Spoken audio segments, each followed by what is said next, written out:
Sorry మొత్తం cut చేయడానికి correct గా నాకు 1 అవర్ అయితే పట్టేసింది. క్లాత్ పాలిస్టర్ అవ్వడం వల్ల కట్ చేసేటప్పుడు అటు ఇటు జరిగిపోతూ ఉండేది, అందువల్ల కటింగ్ బాగా లేట్ అయిపోయింది.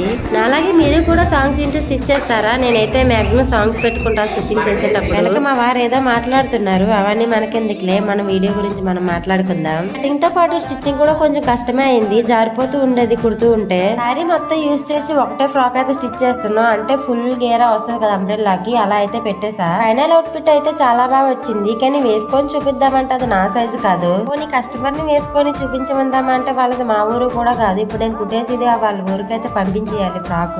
బాగా వీడియోస్ చేసి ఎడిటింగ్ చేసి పెట్టిన అస్సలు వ్యూస్ పెరగడం లేదు. కొంతమంది అసలు వీడియోలో మ్యాటరే ఉండదు, కానీ వాళ్ళ వ్యూస్ బాగా పెరిగిపోతూ ఉంటాయి. కొంతమంది వీడియోస్ తో పోల్చుకుంటే నా వీడియోస్ చాలా బెస్ట్ అనిపిస్తాయి, కానీ అస్సలు వ్యూస్ రావు, రీచ్ కూడా ఉండదు. అసలు ప్రాబ్లం నాలో ఉందా మీలో ఉందా, కానీ యూట్యూబ్ లో ఉందా తెలియట్లేదు. సరే కానీ ఫ్రాక్ ఎలా ఉంది కామెంట్ చేయండి ప్లీజ్ నా కోసం.